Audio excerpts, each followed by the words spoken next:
guys, welcome to What We Want. My name is Vendela.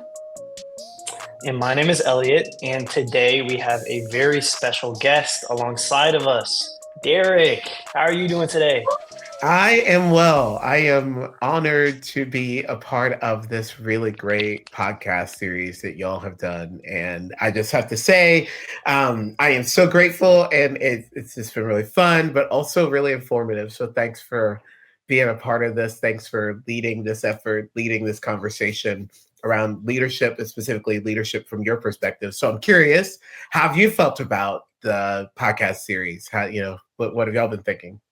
Hmm. I'll go first. Okay. I think like it's been I had an idea of like what I wanted to do for this, and I'm sure Elliot did too. And then I feel like both of our perspectives together, it was so fun to see how it morphed into like something even more interesting and like thorough. And it was really fun to talk about too. Like I thought it was gonna be like interesting, but it was honestly a lot of fun too. So I had a good time. I really enjoyed it. Yeah, I feel like I came into this kind of like trying to like micromanage and figure out like what we're gonna talk about every second, but like Hmm. I've really enjoyed just talking between ourselves about anything and everything. And also, I feel like I've learned a lot because there's a lot of topics. The last episode that we just filmed on intersectionality, I learned a whole lot. So that's been very fun as well. Yeah, it's Super been a lot of cool. fun. Super cool.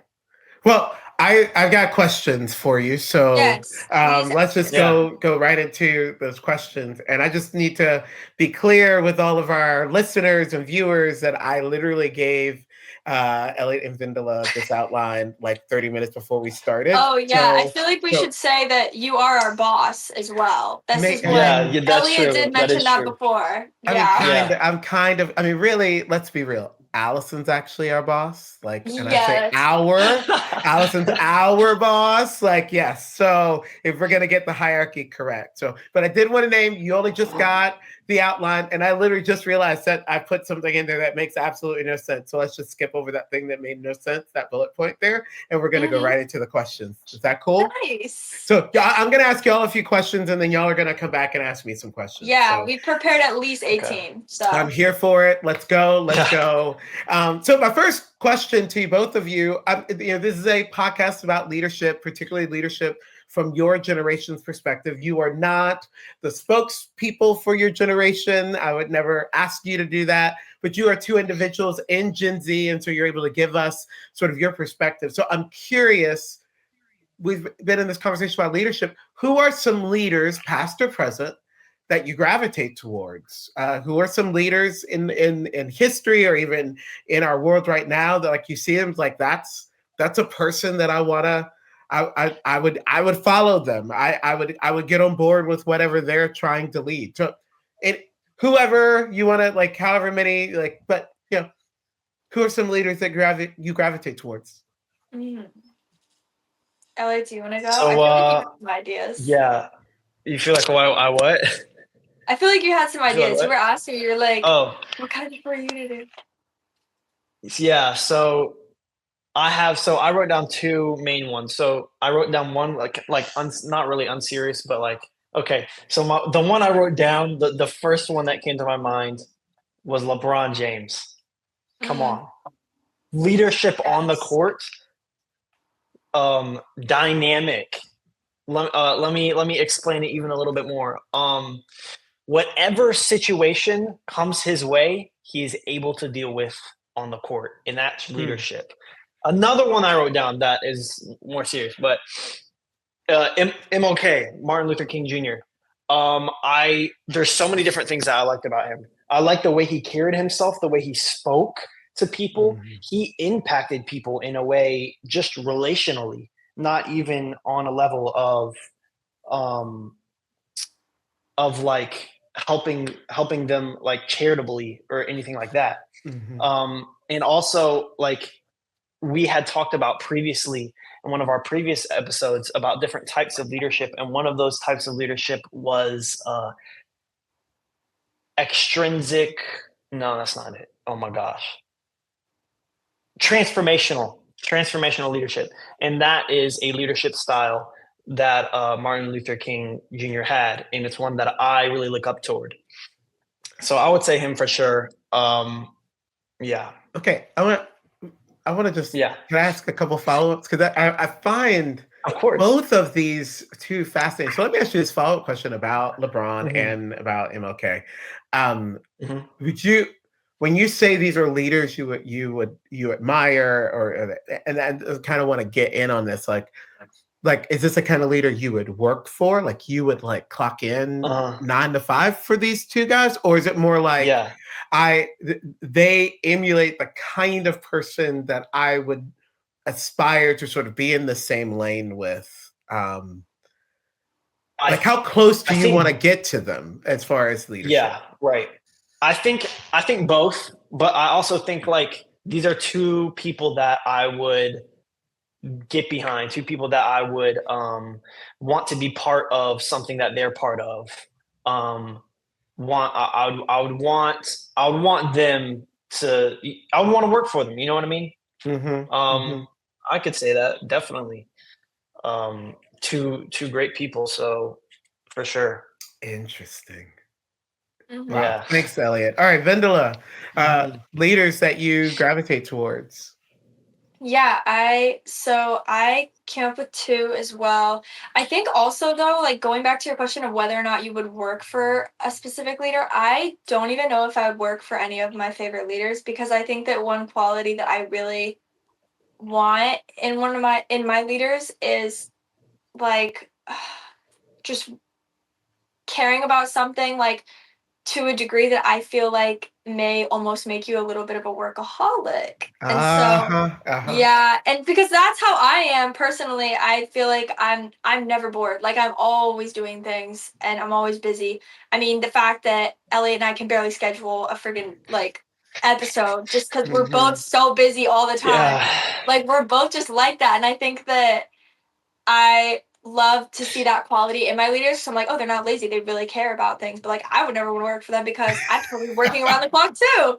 So I don't know. But that Yeah. kind of transitions into this because both of my leaders, I think also I really value thinking outside of the box and like questioning why we do things. I Hmm. think I really value people that like aren't satisfied with just how things are.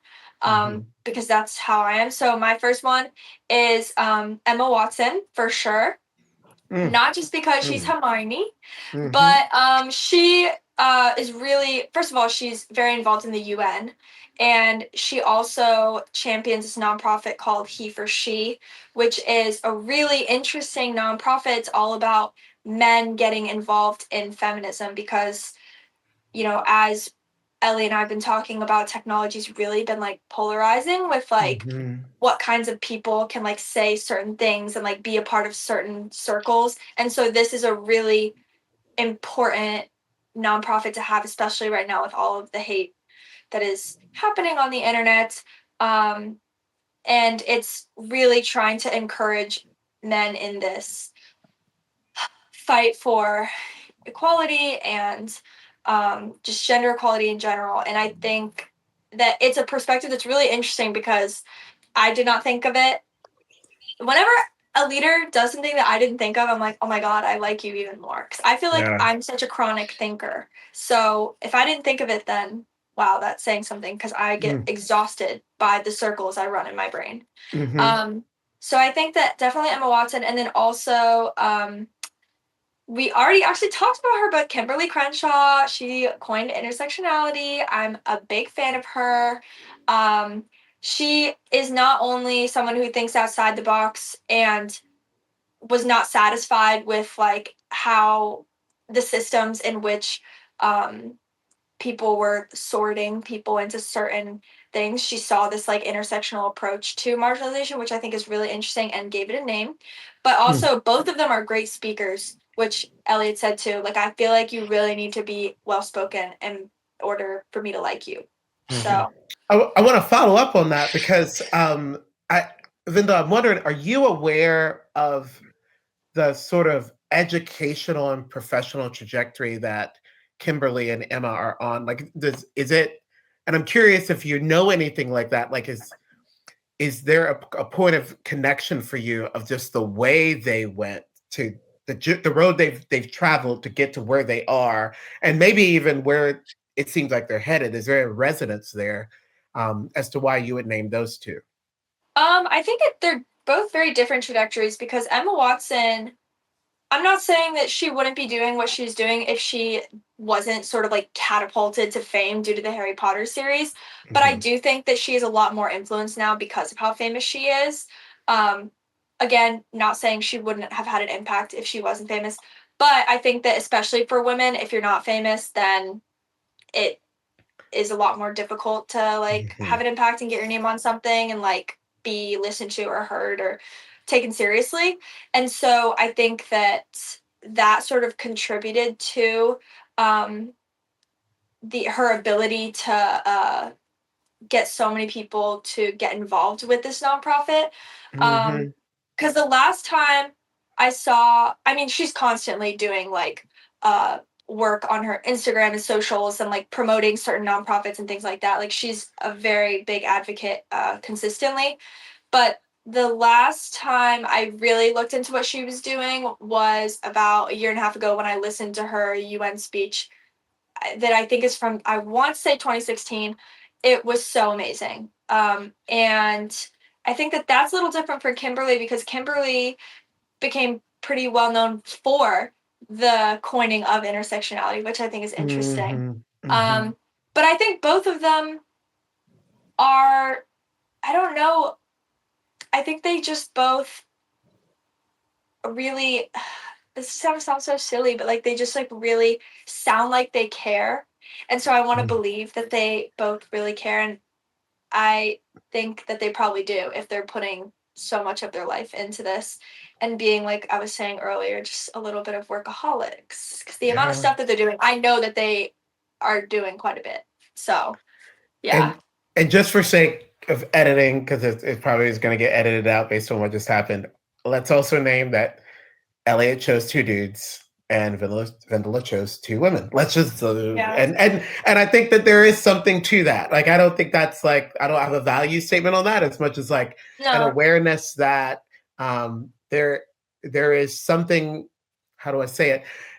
Often there's something in us that we're hoping sort of gets mirrored or that we see something in someone else and we're hoping to mirror that rather, right? Like so I really appreciate y'all's responses. So I'm gonna ask one more question and then y'all can point the questions in my direction. You know, I'm a faith leader. That's my role. That's my job, and I'm connected to many faith leaders. Y'all have named some faith leaders in this podcast series. But in this conversation about leadership, what should faith leaders be mindful of as you speak from the position of being in the Gen Z generation? What do you feel like faith leaders specifically should be thinking about in this larger conversation around leadership? Mm, I'll say Vendela and then Elliot. okay. It's actually really funny because in our third episode, we like did like 6 things that we I think wanted to have changed about, or not to have changed, but 6 things, like 6 tips that you could change to reach more Gen Z people. And that's like the first thing that came to my mind. I think when you ask this question of like what I would want them to know, because most all of them surround this idea of being inclusive and authentic, um, I think. And because almost everything we said, like I'm looking at some of them, I'm looking at our notes from the other episode. Like one of them is relatable sermons, a question and answer moment, different perspectives. All of these are like different perspectives of people coming in and speaking. Like all of these are ways to be more authentic, ways to be more inclusive, to reach more people, to create a more diverse audience for, or to reach a more diverse audience as well. So I think that would be my answer to that question. It's awesome. Episode 3, Yeah. friends. Episode 3. Yes. You need to go in if you haven't already. You need to go and listen to it. Go ahead, Elliot. Mm-hmm. Um, Yeah, I agree with everything that Vendela said. I think, well, first of all, I think like the simple things are always like they look so simple, but the simplest things are always the hardest things to do. I feel like those are like simple ideas that were just proposed, but like they're extremely hard to do. So I definitely agree with Vendela. I also think that like yes, like we need to make the church space a welcoming space. That has to be like in like the way I look at it, like that has to be like the number one most important thing. Just because if a place like it doesn't feel welcome, then you're not gonna want to like go there again, or like when you're there you're not going to be wanting to talk to people, to listen to the sermon, to listen to the music, to really focus on anything. So that's the number one and most important thing for me. But I also think like something else that's really important, Vendela mentioned it, like relatable sermons, things that can be used in my aspect of life as well as the other people that are in the room. I feel like I've been to so many different sermons where it has nothing to do with me really, because like I'm just young and that's not really the type of life that I'm in right now. I'm really going through a divorce at the moment. You know what I mean? So a sermon that maybe something that touches me a little bit more. So yeah. Yeah. I'm glad that you're not going through a divorce right now, because you're also trying to get through school. So just to think that Oh, you're playing soccer, trying to get through school, and It's also tough. that would be that a would lot. be that would be something. That would be something. Thank you both for those responses. Really, really helpful. All right. Here Yeah. we go. Oh Here we my go. gosh, Derrick, now you're in the hot I seat. am. So who Go, can I go, go Elliot. first? You do it. You're Okay. so All excited. right. Here, Go, Elliot. here's my first question, and it's going to start very basic and very simple. But my Okay. first question: what do you think are some qualities that you would like to see in your leader? Because we did this for us, and I am interested in seeing what it is for you. Yeah. Mhm. So for me, I really appreciate leaders who are self-aware, and I further define self-aware as not simply being aware of sort of how they arrive in the space, the energy they're bringing, but also aware of the power they hold. Um, Mm. and just to illustrate it, I'm often in rooms with, yeah, I'm a United Methodist campus minister, and I'm also a United Methodist lay leader, and I'm in a lot of different United Methodist spaces, and I'm often in rooms with people who have power in the system, which is completely fine, and they want to they want to be in a room and like, don't use my title, don't think about the role that I play. But like that's hard. Like that's really hard for people who are in lower, if you're talking about like sort of the hierarchy, when you're in a lower position, it's hard to disconnect the fact that I'm talking to a bishop. I recognize that bishop um, wants to just be a person, or that high-ranking conference official, even pastor, right? Like in a Mhm. congregation, a pastor carries power, regardless of whether they want to own it or not. And so I appreciate leaders that are self-aware of the power they wield, even in the moments that they don't really want to wield it, like doesn't feel like this is that space. It still exists in some way. And so I appreciate self-aware leaders. I appreciate leaders who know what they're good at and are aware of what they're not good at. And so they don't try to make decisions based on um, how do I say it? They're not trying to be good at something they know they're not good at. They're not trying to like be an expert at something they know that Right. this is Okay. not their wheelhouse. So like I try to Mhm. and this is me trying, like, and I am who I am. But like stuff like around like creativity in many ways, like design, the way things look, like these are not not what I'm good at. Like it's not, and so I just try not to make those choices. And sometimes it does feel like that I'm abdicating is not the right word, but sometimes I do feel like maybe I'm not showing up fully when I'm like not gonna make a design decision, for instance. Like, but I'm like, I know that I'm not the one. Like I just like so that's yeah. The knowing what you're not good at and not trying to like fake that thing. Like I appreciate leaders like they're not good at numbers, they're not good at accounting, they're not good at reading financial documents. Let me try to not lead in that area. Let me pass the mic to someone who actually knows how to read a balance sheet and knows what a balance sheet is as opposed to a profit and loss statement. Yes. Those are two Gotcha. things. So Great. I'll ask you one of mine. So I feel like, especially in the third episode, we talked about, like I said, some specific ways that leaders can be more inclusive or reach a more diverse congregation.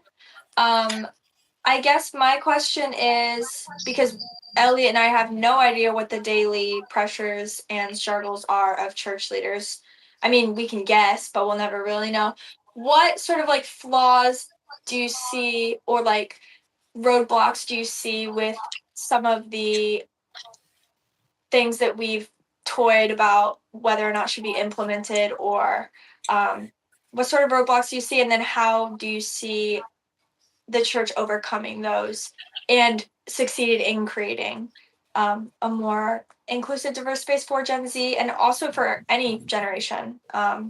Yeah, I guess that's my question. It's kind of long, but yeah, no, and I think I understand it. So I'll give a response and then tell me if I'm in that realm. yeah. I think one thing that's important for leaders to consider, particularly in building inclusive spaces, we have to one work hard at recognizing that people are at different stages of the inclusive journey. And so you've got to balance the work one does to bring sort of the folks who are at the slower end. We got to think about them, the folks who are at the slower end of Mm-hmm. this journey. But then there's folks who are like way past me on the journey, right? But I want them in the space too. And we got to be careful about the ways that um, if you give preference to those who are slower on the inclusive journey, you got to pay attention to the folks who are much further along. You got to pay like incredible attention to them because if you keep focusing on the folks who are slower, you're going to lose your white hot, like strong people who are actually bringing the energy to the space. Mm-hmm. Vice versa, often it's the folks who are like burning white hot for inclusion that are not necessarily bringing stability to the space. Usually, our slower folks, our late adopters to inclusion, are bringing a lot of stability, and so you've got to actually actively balance that.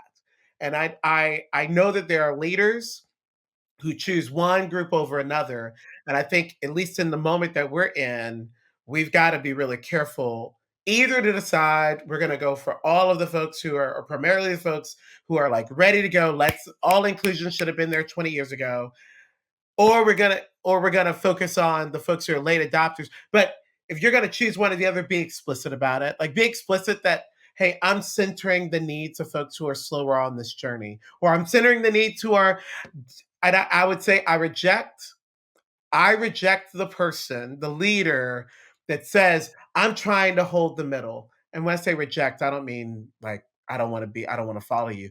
I actually don't think I don't think that's real. I actually don't Mm-hmm. think that when we say we're holding the middle, and this is that there are people that I love who say this, and so I'm challenging them on this. Mm-hmm.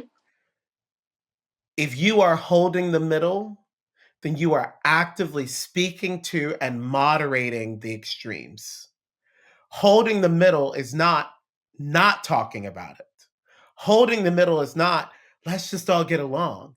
Holding the middle is validating the good points of both sides. If we're going to be do the binary thing, it's validating the points of both sides, and it's actively speaking to the growing edges of both sides. But the I'm gonna hold the middle, so we're not gonna talk about this, or I'm gonna hold the middle, so let's just kind of all be nice to each other. I don't, that's not leadership. Leadership Yeah, literally is bringing people on a journey that they probably don't want to go on. So I I don't know if, agree. Yeah. if that's getting to what you were asking. Yeah. No, it is. I think um I was just writing as you were talking, but I think that there are so many ways that you could do this like wrong. Like Mm-hmm. you were saying, Mm-hmm. like being like, well, we're actually not going to address it at all. So then nobody feels called out. And I think that that's a cop out. I Mm-hmm. think Mm-hmm. that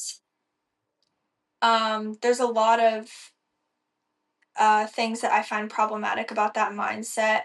Not only because it's a very privileged mindset, but also because it's like you said, it's not leadership. Because I think that another quality that I love about leaders is that I learn from them and they push me to be a better person.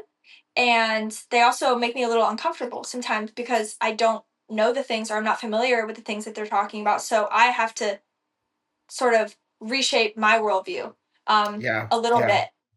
Not entirely like every time Emma Watson makes an Instagram post, but I'm sure there's things that she knows that I don't, that I'm doing wrong in my life, or like maybe not completely um, with the inclusivity of everyone in mind. And she probably is doing it great. And if I saw that, then I would love to know what that is.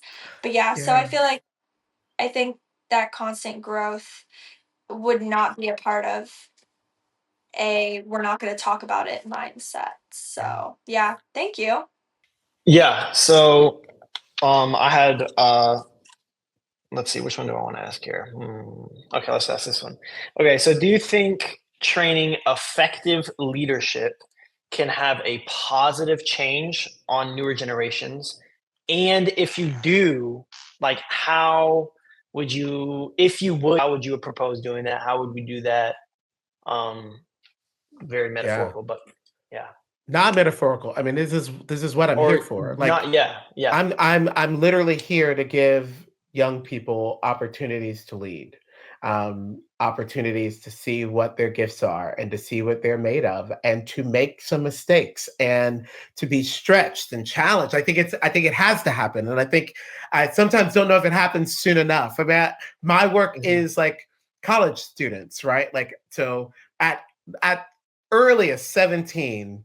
17 to 24 is sort of the space that I usually hang out in. Sometimes 25, 26 is starting to push it. But 17 to 24 for sure. Like, and I don't just want to, as a campus minister, I don't just want to get y'all in a place where I'm talking about Jesus. I definitely want to do that. I love doing that. But actually, for me, if I'm going to talk to you about Jesus, part of what I'm talking to you about Jesus is that there's a call on your life that Jesus has given you. That call includes some kind of leadership. And it's not necessarily, president of the United States leadership. It's not necessarily pastor of that church leadership, but it's at the very least leadership of yourself, at the very least, like at the base, leadership of yourself. And so, yeah, I am all about saying, how do I get Vendela and Eliot in a space, not only that I can like help them see Jesus and help them, put their faith in him, but also how do I help them see what they're made of and like what their gifts are and how they take their place in this beautiful story of Jesus and humanity. I think it's essential because one day you will be leading. You'll be leading yourself. You'll be leading your family. You'll be leading your department in the company you work for. You'll be leading the world. Like at some point, you'll be doing that, and you need space to figure it out, to train. You need space to mess up. You need space to bump up against a ceiling. You need, and to figure out what you do with that. So I think it's super important. And yeah, I'm sometimes wonder if it should have started earlier. Like if y'all should have had opportunities to, and let me just say, there are some folks who are like, well, I gave them opportunities to lead. We let them do that things. Like, if you don't think it's a leadership opportunity, if you don't think it's a challenge, I'm not sure it really is. Like, I might think it is. Like, I might think that I'm giving you this opportunity and I'm testing you to see if you can do a thing. But if you don't actually think it's a leadership opportunity, I think short circuits have to work. Like, if you don't think you're responsible for something, if you think, oh, it doesn't really matter, I don't know if you're not actually getting the experience that you need. And especially if you don't know that you had that opportunity, but you're getting challenged, blamed, and you didn't even know what you were getting into. Like, so I do think it's important that you all know that this is a leadership opportunity. Gosh, I hope that you saw this podcast as a leadership opportunity. And if you didn't, oh my goodness, I did not do my job as your leader. And I will keep, and I get, so that's the other part. The other part is that I do think it's also important for your generation to be given leadership opportunities, leadership development. I think it's important because this thing happens where, like, oh man, I didn't get that right. This thing happens every day for me as a leader. I've been doing campus ministry for 23 years, and every single day of the 23 years I've been doing campus ministry, I've gotten something wrong. And so part of my job as a leader is to recognize what I get wrong and to do it a little bit better tomorrow. And that's not, ooh, I'm a bad leader. That's like, oh, I'm a leader. Like, a leader is going to get it wrong every day. And so a leader's got to get up the next day. And you need that. That's a muscle.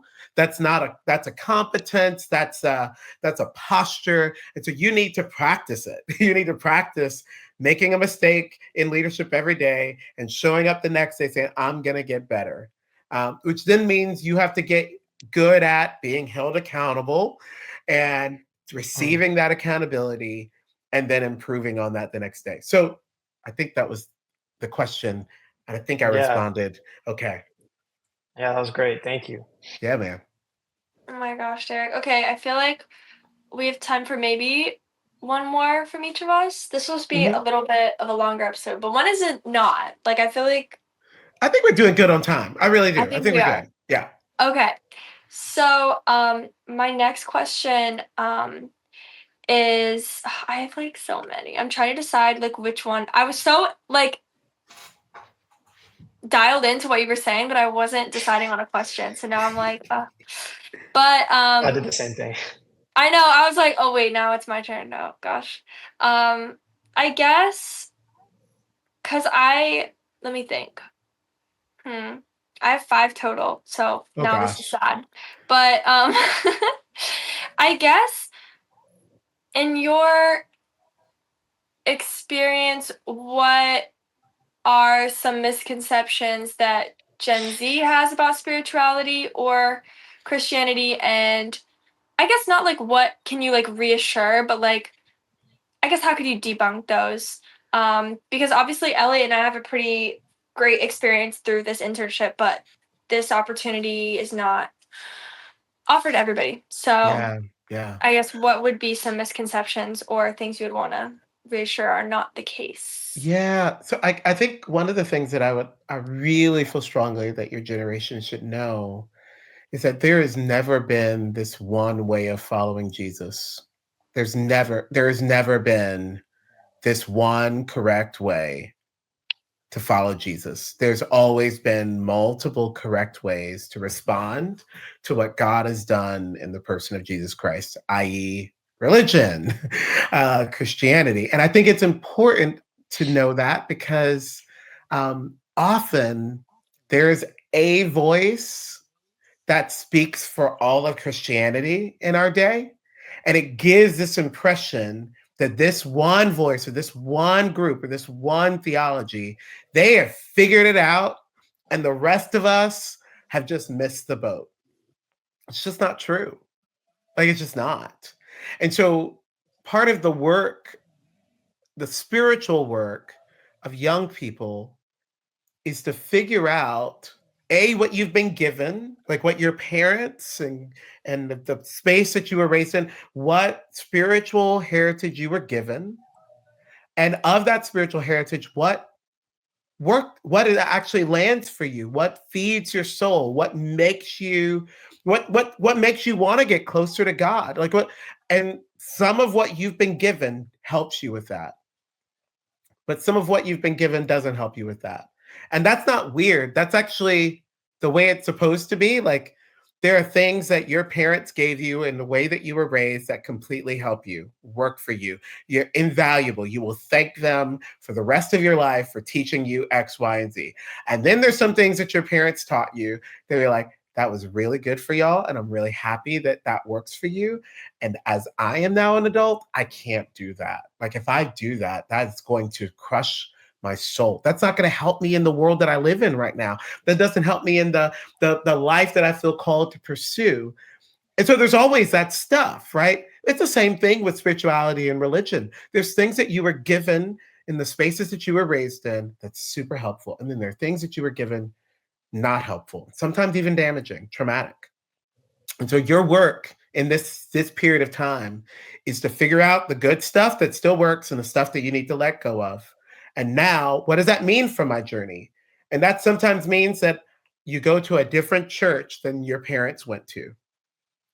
Sometimes that means, and sometimes that church is like a different denomination, not just like a different church in the denomination, but like a whole different denomination, right? Sometimes that means that your journey of faith and spirituality will actually look very different. You will listen to different voices and it will be expressed in different ways. Sometimes that means that at this stage of your journey with those who raised you, you don't get to have a lot of deep conversations because it's so perpendicular. Some of us still have families and churches that actually want to hear how we're evolving and how our spirituality is being formed by the world we live in and the ways that we understand Jesus. So the biggest thing that I want young adults to know is that that thing in you that disagrees with that other Christian is supposed to be there.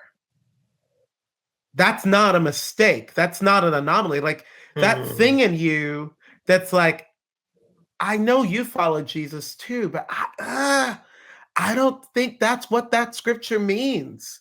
I don't know if that theology is as life-giving as it is for me as it is for you.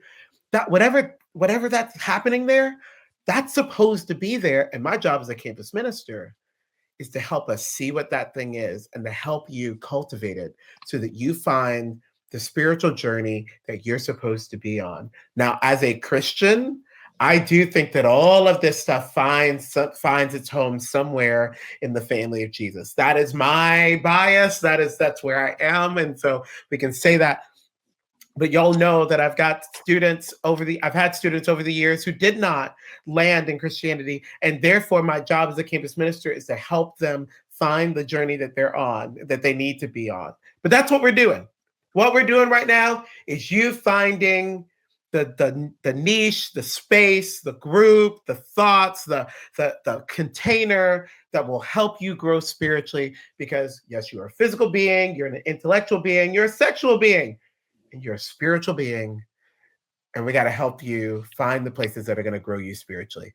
That was a long answer, Vendela, but there you go. No, that was perfect. That was exactly what I needed. Yeah. All right, Eliot. First of all, I just want to say that the feeling of disagreement between Christians is supposed to be there. I had to write that down. That was great. Anyway, It is. Yes. Oh gosh. My question. See, I'm doing the same thing now. I gotta pick one. I know.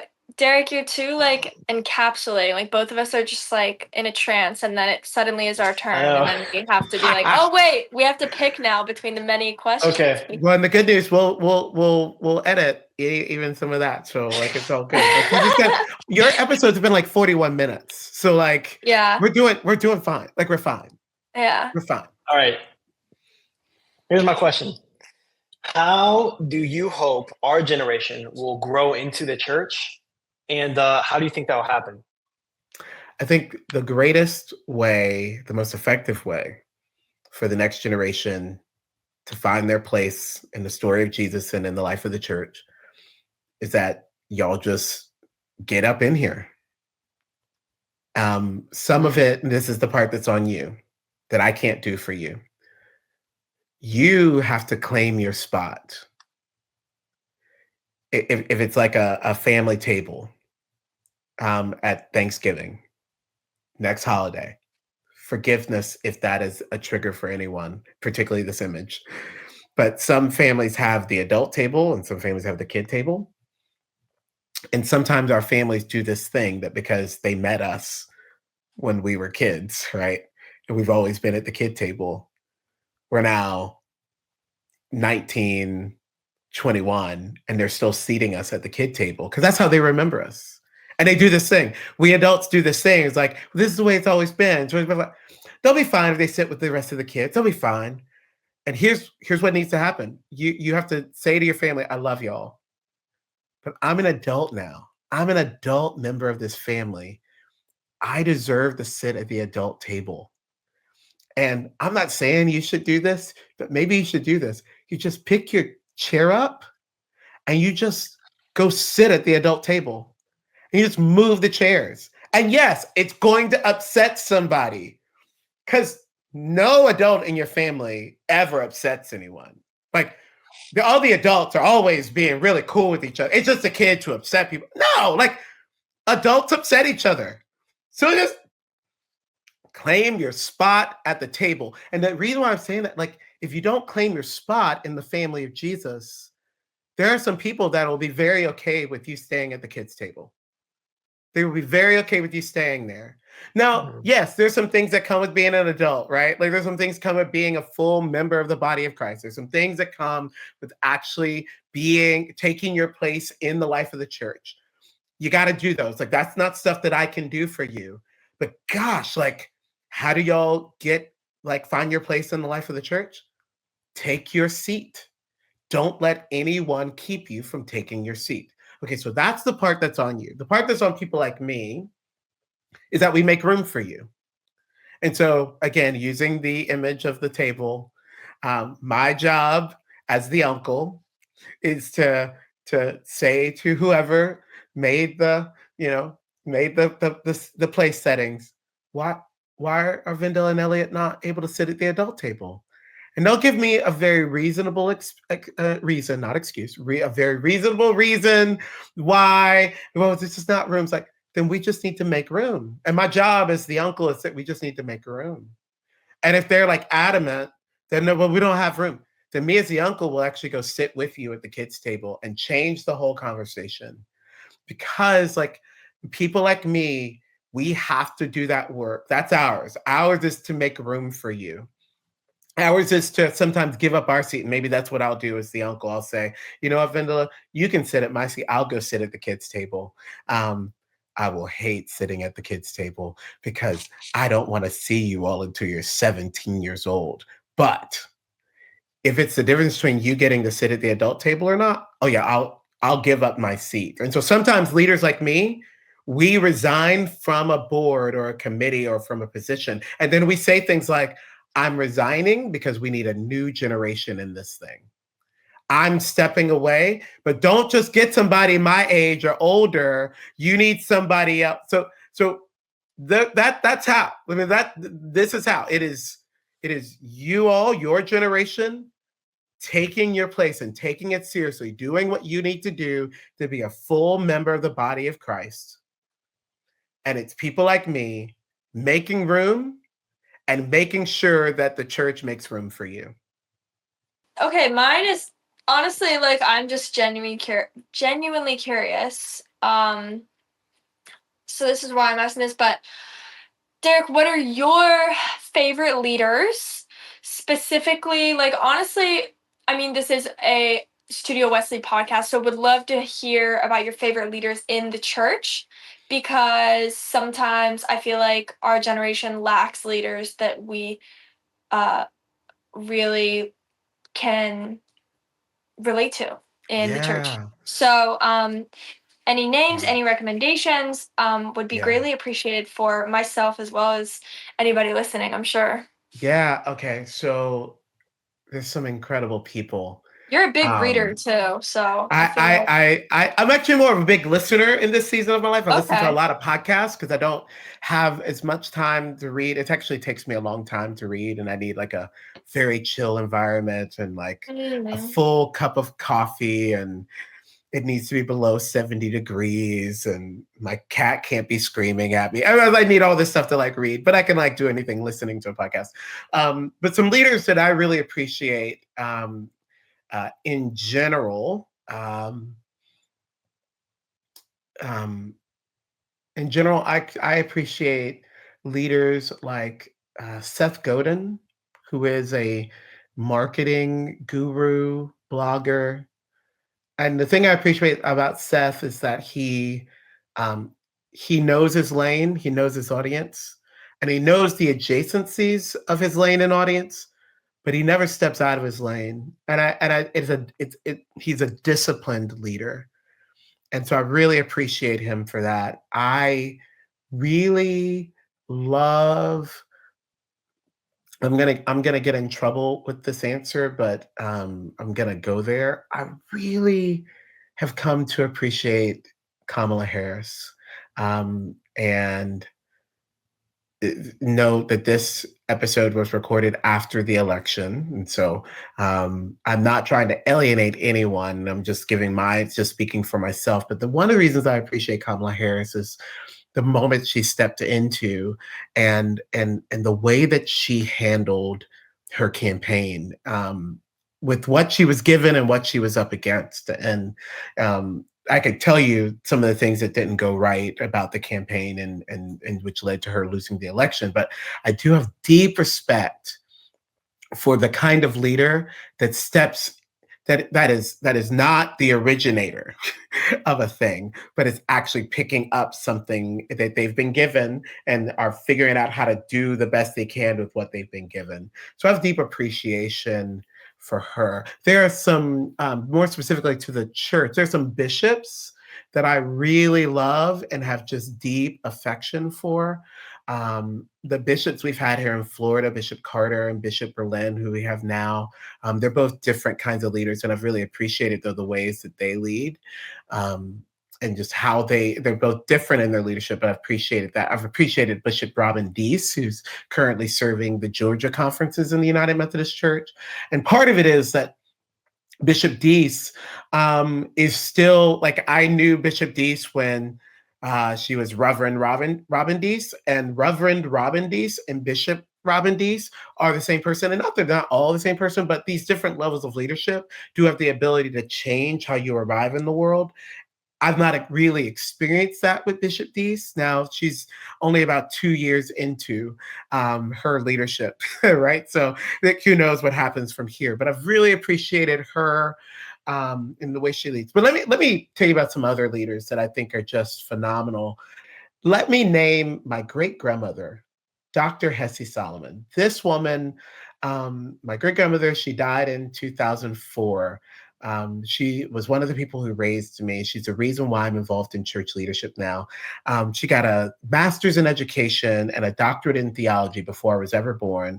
She was an educator for over 40 years. And then when she retired, she then was doing work at a local organization who helped high school graduates get their GED. And she also led twice a week a class for middle-aged African Americans, helping them how to read, write, and do basic math. And she led the Sunday school for the church that I grew up in. And she raised us. And we actually, in the church that I grew up in, and it has to do with sort of the misogyny of the world that I grew up in, they actually didn't call her Dr. Solomon until I was 19. Like there was a whole moment where like the pastor was like, she has a doctorate in theology.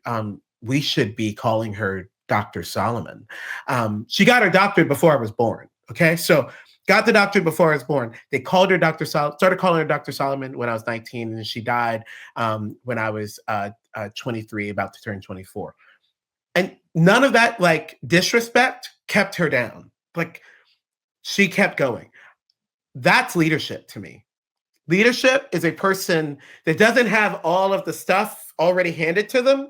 Like they're actually getting crap handed to them and they still they still carve out a space, and they bring people like me along. And this is now what, 20 years later, and I still talk about my great grandmother, Dr. Hesse Solomon, as an incredible leader in my life. And so that's one person I have to name. And I got to name someone that actually is in a very tangential but very special way connected to this podcast. A woman named Michelle Holly. Michelle Holly is the administrative associate for Kansas City Wesley Foundation and Studio Wesley. She technically works for me, sort of if there's a hierarchy going on, but Michelle brings so much expertise and experience and wisdom to our organization. And it's all behind the scenes, right? Like it's all sort of conversations with me or conversations in Slack. Michelle's an incredible leader. And we actually don't deserve Michelle. It is a blessing. It is our privilege that Michelle works in our organization. But Michelle's incredible and doing incredible work in the nonprofit space, and in some of the political spaces as well. And I'm so grateful for the ways that just this week, we're getting ready for a board meeting, and I'm like getting some things together. And she's like, "No, Derrick, you need to do that. No, Derrick, don't defer that. Like, no, don't say that. No, that's you, Derrick. Like, you need to just," and she didn't say it this way, but I felt like she was like, "Derrick, put your big boy panties on and let's go. Like, let's stop, stop playing around. Like, come on." And I'm like, oh my gosh. And so I just got a name, like, if I'm going to talk about leadership, it's people like my great grandmother and people like Michelle that I want to be like when I grow up. I simultaneously that is what I expected, but also not, because I think that, I don't know, I think I expected for some reason, which is extremely silly because I've known you long enough now that this would not be the case, for you to rattle off a bunch of, I don't know, bishops, all bishops that you didn't know personally, but you listened to their podcast or whatever.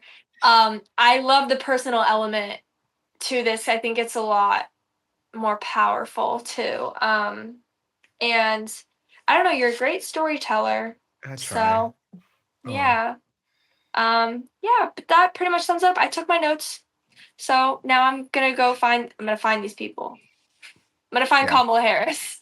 You go do that. Yeah.